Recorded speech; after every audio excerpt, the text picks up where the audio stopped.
Bulletin की शुरुआत आज की अहम और बड़ी खबर से करेंगे। महंगाई के खिलाफ मुल्क भर में कांग्रेस का एहतजाज जारी है।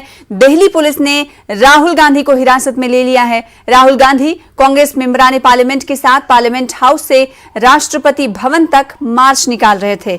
इस दौरान पुलिस ने इन्हें विजय चौक पर ही रोक दिया और राहुल गांधी समेत कई लीडरों को हिरासत में लिया गया। राहुल गांधी के बाद पुलिस ने प्रियंका गांधी को भी हिरासत में ले लिया। प्रियंका गांधी अपने कारकुनों के साथ पीएम हाउस की तरफ जा रही थी।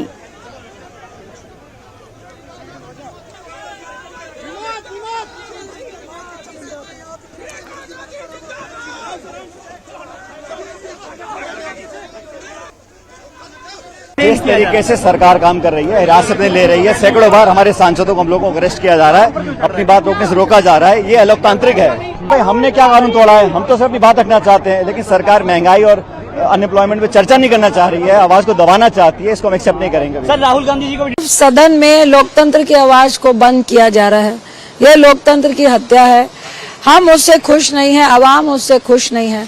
तो काले कपड़े एक सैंपल होता है अपना प्रोटेस्ट जाहिर करने का। इसलिए आज हम लोग प्रोटेस्ट जाहिर कर रहे हैं कि एक तरफ आप हमारे मुंह को बंद रखना चाहते हैं, दूसरी तरफ महंगाई है, तीसरी तरफ आप सुनना नहीं चाहते हैं, चौथी तरफ आप आवाम को कोई भी राहत नहीं दे रहे हैं। तो आज हम पूरे देश में ये जो बहरी गूंगी सरकार है उसको सुनाने का प्रयास करेंगे। और इसीलिए महंगाई और बेरोजगारी जीएसटी के मसले पर मुंबई में भी कांग्रेस ने एहतजाज किया। मुंबई में असलम शेख, संजय निरुपम समेत पुलिस ने कांग्रेस के कई लीडरों को हिरासत में लिया। एहतजाजियों का कहना है कि इस सरकार को गरीबों, बेरोजगारों और नौजवानों की फिक्र नहीं। इस दौरान संजय निरुपम और असलम शेख को पुलिस ने हिरासत में भी लिया। हम लोगों ने मुंबई में राजभवन घेराव करने का एक प्रोग्राम बनाया, लेकिन अचानक कल रात से ही पुलिस वाले जरूरत से ज्यादा एक्टिव हो गए। ऐसा लगा जैसे हम पुलिस वालों का घर का घेराव करने जा रहे हैं। ये जनता का प्रश्न है, महंगाई का मुद्दा। लगभग 22 करोड़ लोग बेरोजगार हैं हमारे देश में। इस समय उनको रोजगार नहीं मिल रहा है। सरकार ने कहा है कि पिछले 8 वर्षों में सिर्फ 7.5 लाख लोगों को रोजगार दे पाए। जीएसटी जिस तरीके से बढ़ाया गया है, दूध, दही, पनीर, मक्खन से लेकर के जो हॉस्पिटल के बेड हैं या होटलों के कमरे हैं, उन पे भी जीएसटी लगा दिया गया है। यहां तक कि बुकिंग के कैंसिलेशन पर भी जीएसटी लगा दिया गया है। मुझे किसी ने बताया कि कफन पर भी जीएसटी लगा दिया गया है। जिस गुजरात से माननीय प्रधानमंत्री जी आते हैं, उस गुजरात का सबसे लोकप्रिय त्योहार गरबा के ऊपर भी जीएसटी लगा दिया गया है। ऐसे जन सामान्य के प्रश्नों पर आज हम मोर्चा निकालने जा रहे थे, लेकिन वर्सोवा पुलिस स्टेशन के सारे जांबाज पुलिस अधिकारी हमको घर पे ही घेर कर अपने साथ लेके जा रहे हैं। हम कानून तोड़ने वाले लोग नहीं है, कानून का पालन करने वाले कांग्रेस के कार्यकर्ता हैं। प्रदेश नाना पटेल, आज देखा गया कि राहुल गांधी जी को भी डिटेन कर लिया गया है पूरे आंदोलन के दौरान। हम इस चीज का निषेध करते हैं। पूरे देश में जिस तरह से राहुल जी के नेतृत्व में पूरा आंदोलन चल रहा है, महंगाई के विरोध में, केंद्र के भ्रष्टाचार के विरोध में, बेरोजगारी के विरोध में और किसान के ऊपर होने वाले अत्याचार के विरोध में जो लड़ाई राहुल जी जो लड़ रहे हैं, उसके नेतृत्व में पूरा देश उनके साथ है। राहुल जी आज राष्ट्रपति महोदय जी को मिलने जाने वाले थे, लेकिन उनको विजय चौक में ही डिटेन किया गया है। ना पार्लियामेंट में बोलने दे रहे, ना राज्यसभा में, ना लोकसभा में बोलने दे रहे, ना राज्यसभा में बोलने दे रहे। और ऐसे समय में रास्ते की लड़ाई लोकशाही व्यवस्था के साथ कांग्रेस लड़ रही है, उसको रोकने का काम जिस तरह कर रहे हैं ये गलत है। इसका निषेध हम करते हैं। आप लोगों को भी नोटिस दी गई, बाकायदा आंदोलन से पहले ही डिटेन करके पुलिस चौकी लेके आए। मोदी की सरकार और महाराष्ट्र की सरकार पुलिस आगे कर यह आवाज दबाने की कोशिश कर रही है। नाराजगी है साफ तौर पे यहाँ पर दिखाई दे रही है। कांग्रेस का साफ तौर पे यही रुख है कि हाल में किसी भी तरीके से वो अपने इस आंदोलन को खत्म नहीं करेगी और पूरी ताकत के साथ आने वाले समय में भी इस आंदोलन को कायम रखेगी। मुंबई से सरोज के साथ वसीम अंसारी, न्यूज़ 18। आगे बढ़ेंगे। जम्मू कश्मीर की कुछ अहम खबरों पर नजर डालेंगे। रेडवनी कुलगाम में सिक्योरिटी फोर्सेज और मिलिटेंटों के बीच इनकाउंटर में एक जवान जख्मी हुआ है। सिक्योरिटी फोर्सेज को इलाके में मिलिटेंटों के छुपे होने की इत्तला मौसूल हुई, जिसके बाद इलाके का मुहासरा किया गया। यहां मौजूद मिलिटेंटों ने फोर्सेज पर हमला किया, जिसके बाद एक इनकाउंटर शुरू हुआ। जराये के मुताबिक यहां 2 से 3 मिलिटेंटों के छुपे होने की खबर है। आखिरी इत्तला मिलने तक दोनों जानिब से फायरिंग का तबादला जारी था।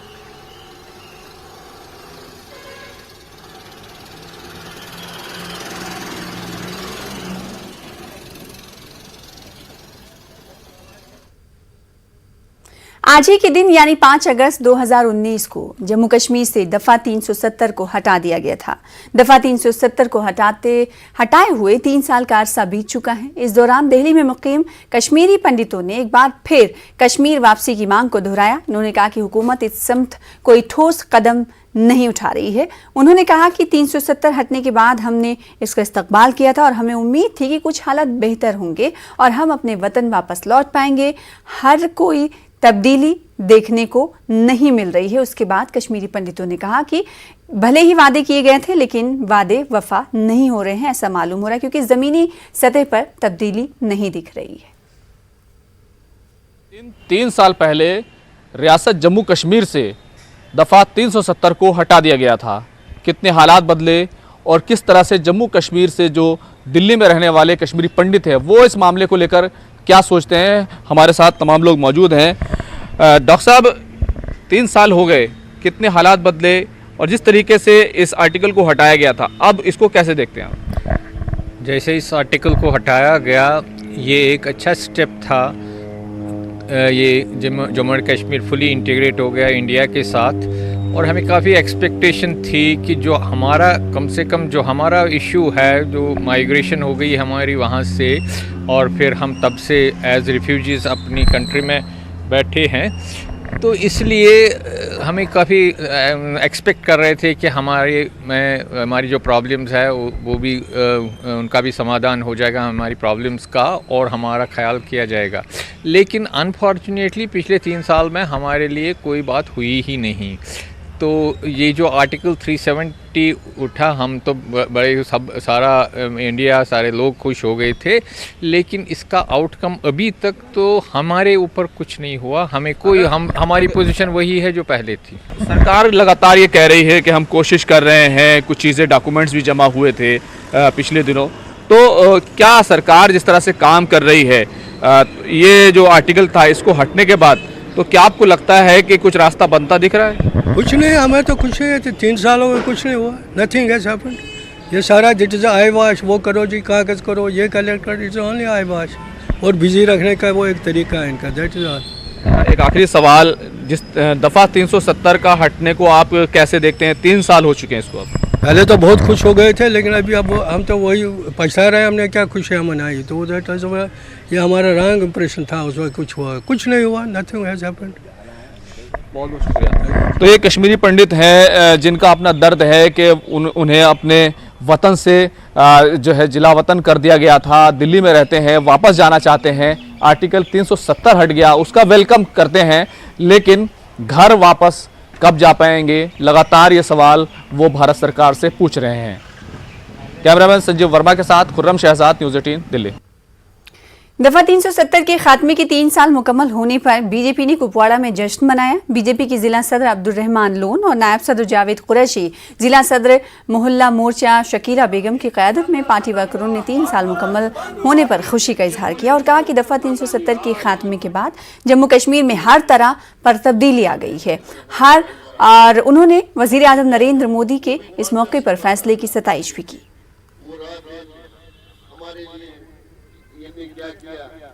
मुझ 370 एक बड़ा पाकिस्तान का हथियार बन चुका था। वजीर आजम हिंद नरेंद्र मोदी जी ने सबसे महत्वपूर्ण फैसला ले लिया।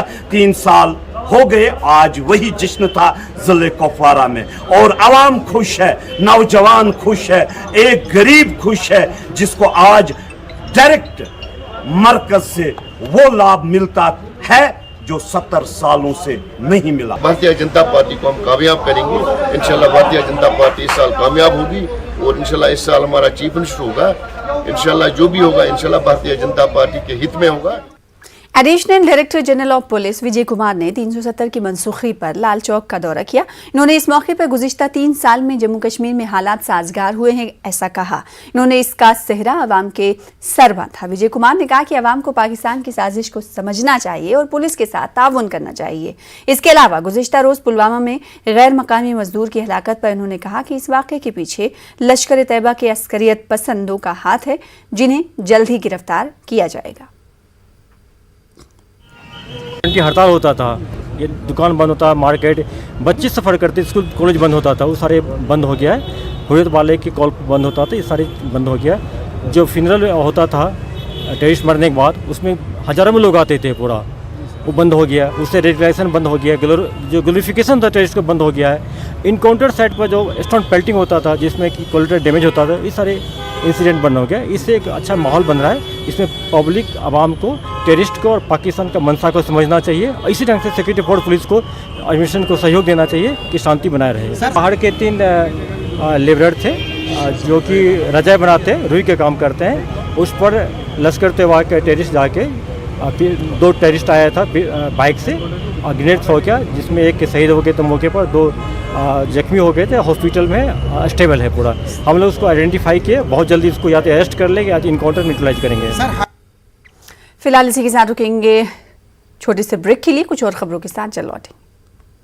जम्मू कश्मीर के बडगाम जिला हेडक्वार्टर से कई देहात का राब्ता उस वक्त मुनक़ता हो गया जब इन इलाकों को जोड़ने वाला नाला सुखनाग पर कायम वाहिद एक स्टील का पुल गिर गया। यह हादसा उस वक्त पेश आया जब एक रेत से लदा डंपर वहां से गुजरा। इसी दौरान पुल गिरकर तबाह हो गया और डंपर भी नाले में गिर गया। इसे काफ़ी नुकसान हुआ है, ताहम इसमें मौजूद ड्राइवर और उसके साथी मोजज़ाती तौर पर बच निकले। लोगों का कहना है कि ये पुल बहुत पहले आर्मी ने तामीर किया था और 2010 में भी एक बार ये पुल गिरा था, जिसके बाद इसकी मरम्मत की गई, ताहम आज फिर से पूरी तरह तबाह हो गया है। इस पुल के गिरने से अब लोगों को सख्त मुश्किलात पेश आ रही हैं। लोगों का मुतालबा है कि ज़ेर तामीर नए पुल को जल्द मुकम्मल किया जाए ताकि लोगों का राब्ता बहाल हो सके।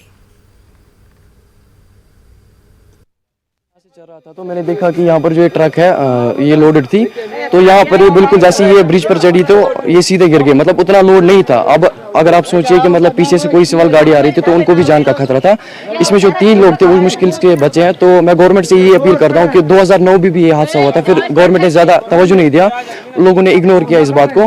तो मैं आज गवर्नमेंट से अपील करता हूँ कि इस बात को इग्नोर ना करें। ये बहुत ही मतलब ये जानों से खेल रहे हैं इंसान के, जो अगर आम लोग हैं। तो इसलिए मैं कहना चाहता हूँ कि ये जो ब्रिज है जल्दी से जल्दी रिकनेक्ट कर लिया जाए, क्योंकि यहाँ से मेन रोड जाता है कौसा की तरफ, भारत की तरफ। तो ज़रूरी है हमारे लिए, आम लोगों के लिए। तो वो इन चीज़ों से बहुत सफ़र करते हैं। गाड़ी खतस पे जाओ आज ब्रोट 8 वरी ते वसित तम तो कर हस्पताल मरमत वरमत तो कर बे आज गाड़ी वालन वना है तरा एक तो के करतो गाड़ी वाले माच मान खतर आर्मी बनोमत साइड से जा टिपर वोल तो यस गो अथ मस यथ करलस गई 5 वरी काम चला 7 पे यस वन अडलो को यस तो सुबह जा ये तमस बच्चे 3 बजान साइड से गो ये मसला वन वन गो और तरन खतर डिस्ट्रिक्ट बडगाम सर रोड मतलब डिमांड गो ठीक आस ग्राउंड ती डिस्ट्रिक्ट रोड। नाज़रीन इस वक्त मौजूद है नारवल के सुंदराबाद में। यहाँ आज सुबह एक हादसा पेश आया है। ये जो पुल है, ये पुल बहुत पहले बना हुआ था। अगर ये आर्मी ने तामीर किया था तो उसके बाद यहाँ पे एक मरतबा 2010 में यहाँ के लोगों के मुताबिक ये पुल एक बार गिरा था, तो उसके बाद फिर इसकी मरम्मत की गई थी। आज सुबह सवेरे जब ये डंपर इससे गुजर रहा था तो अचानक यह हादसा का शिकार हुआ है और ये पुल जो है ये डैमेज हो गया और इसमें जो ड्राइवर है और मोजज़ाती तौर पे वो बच निकले हैं। और इस तरह ये जो डिस्ट्रिक्ट बडगाम का रास्ता है, यहाँ से पूरा जो डिस्ट्रिक्ट बडगाम का रास्ता था और अब सारा ये रास्ता जो है, राबिता जो है, ये मुनक़ता हो गया है। आप तस्वीरों में देख सकते हैं यहाँ पे अब यहाँ पे किश्ती का इस्तेमाल किया जा रहा है, जो यहाँ पे जिन्हें बडगाम जाना है या बडगाम के दूसरे इलाकों में जाना है, अब यहाँ पे वो उतर कर इस किश्ती से इस दरिया के पार इस पार आते हैं। लोग जो हैं, राहगीर जो हैं, मुसाफिर जो हैं, वो अब इस किश्ती के जरिए से ही इस पार आते हैं जिन्हें नारबल और दूसरे इलाकों में जाना पड़ता है। और आप तस्वीरें देखते हैं किस तरह ये भयानक हादसा हुआ है और इसमें अगर मौजूदाती तौर पे लोग बच निकले हैं, मगर यहाँ पे पूरा ये डैमेज हो गया है। ये पुल और राबिता भी मुनक़ता हो गया है। किश्ती के जरिए से जो लोग हैं अब इस पार आते हैं और जिन्हें काम की गर्ज से या इस इलाके में जाना होता है, तो अब यहाँ पे लोग जो हैं वो डिमांड कर रहे हैं कि इस पुल की तामीर जो है इसकी जल्द अज जल्द होनी चाहिए, ताकि जो डिस्ट्रिक्ट बडगाम के लिए ये वाहिद एक रास्ता है, वाहिद एक पुल था, और उसकी मरम्मत हो और उसको ठीक किया जाए ताकि राबिता बहाल हो सके। Munir Hussain, news 18 Urdu, Narbal. Jammu Srinagar national highway 44 landsliding की वजह से एक बार फिर बंद हो गई है, जिसके नतीजे में सैकड़ों गाड़ियां बशमूल मुसाफिर गाड़ियां फंस कर रह गई हैं। रामबन सेक्टर में शदीद बारिश की वजह से उधमपुर में जम्मू श्रीनगर कौमी शाहराह पर लैंडस्लाइडिंग और पत्थर गिरने के वाकयात पेश है। इत्तलात के मुताबिक श्री अमरनाथ यात्रा के एक काफिले को खराब मौसम और रामबन सेक्टर में मुख्तलिफ मकामात पर लैंडस्लाइडिंग की वजह से आगे बढ़ने की इजाजत नहीं दी गई। वहीं बडगाम में देर रात चोरी की वारदात पेश आई है। पार्लर बडगाम की कॉलोनी में चोरों ने नकदी और सोने की चोरी की है। जिस इलाके में वारदात पेश आई वो एसएसपी दफ्तर बडगाम के बिल्कुल करीब है। ऐसे में सिक्योरिटी को लेकर पुलिस हुकाम पर सवाल खड़े हो रहे हैं। हालांकि पुलिस ने केस दर्ज करके तफ्तीश शुरू कर दी है। मकान मालिक का कहना है कि अय्याम मुहर्रम है तो वो शब पर थे। जब 1:30 बजे के करीब घर वापस आए तो उन्होंने घर में सामान बिखरा पड़ा देखा। इन्होंने चोरों को जल्द पकड़ने की अपील की है। आए तकरीबन 1:30 से 2 बजे के बीच में रात में, तो फिर ये इन्होंने सीधा जाके रूम में गए तो खाना खाया, इनको कुछ नहीं फील हुआ। पर जैसे ये बेडरूम में जाने लगे तो बेडरूम में इनका देखा कि वहाँ पे ताला टूटा हुआ था, जो इसका दरवाज़ा था। तो थोड़ी वही छोटा मोटा कैश था बोले गए और गोल्ड आइटम्स थे 5-6, तो वो यहाँ से ले गए। तो मैं अभी यहाँ पे अभी हमने FIR लॉन्च किया है। हम यहाँ पर 2 ही रहते हैं, तो एग्जैक्टली ज़्यादातर अगर हम कहीं जाते हैं तो इकट्ठे जाते हैं, तो ये मतलब बंद रहता है मकान। तो उस वजह से मतलब हो गया है सारा कुछ। जो भी उसने गोल्ड उसके हाथ लगा है, तकरीबन 1.5 लाख का नुकसान तो हो गया। ये कहना चाहता हूँ कि हम जब सुबह गए पुलिस स्टेशन में, 2 मिनट में, खाली 2 मिनट में एक्शन स्टार्ट हो गई यहाँ पर, तो इसके हम शुक्रगुजार है पुलिस के भी। गुज़श्ता 2 माह से बडगाम के मुख्तलिफ इलाकों में चोरी के वारदात पेश आए। हालांकि पुलिस ने कई मकामात पर कामयाबी हासिल की और कुछ चोरों को गिरफ्तार भी किया है, लेकिन आज जो बडगाम में ये चोरी का वाक़ा पेश आया है, ये बिल्कुल जो SP ऑफिस है उसके रूबरू एक कॉलोनी है वहां पे पेश आया है, और जहां पर एक मकान में रात के अंधेरे में चोर घुस आए हैं और चोरी की है। और हालांकि पुलिस यहाँ पे आई है, FIR दर्ज हुई है, यहाँ पे फॉरेंसिक टीम भी आई है और जो इन्वेस्टिगेशन है वो स्टार्ट हुई है। लेकिन पुलिस के लिए बड़ा चैलेंज है क्योंकि उनके घर के सामने ये चोरी हुई है, और हालांकि अब इसके बाद पुलिस क्या इक़दाम करेगी ये आने वाला वक्त बताएगा। न्यूज़ 18 के लिए बडगाम से मैं आबिद हुसैन। पटन के मीरगुंड में फौज की 29 RR खनपीट कैंप की जानिब से स्कूली बच्चों को खेलकूद और मुख्तलिफ शोबों में कैरियर बनाने के मकसद से जानकारी प्रोग्राम मुनक्किद किया गया। इस प्रोग्राम में 200 बच्चों ने शिरकत की। प्रोग्राम में खनपीट कैंप के company commander major Kunal Kashyap ने बच्चों को तालीम के मैदान में कैरियर बनाने और फौज में भर्ती होने की जानकारी दी। इन्होंने कहा कि फौज की जानिब से बच्चियों और बच्चों की तालीम के लिए काफ़ी काम किया जा रहा है। इस प्रोग्राम के तहत बच्चों के खेल मुकाबले भी मुनक्किद किए गए, जिनमें बच्चों ने अपनी सलाहियतों का मुजाहरा किया। बेहतर मुजाहरा करने वालों को एजाज़ात से नवाजा गया। करेंगे, स्कोर लाएंगे तो हमारी तरफ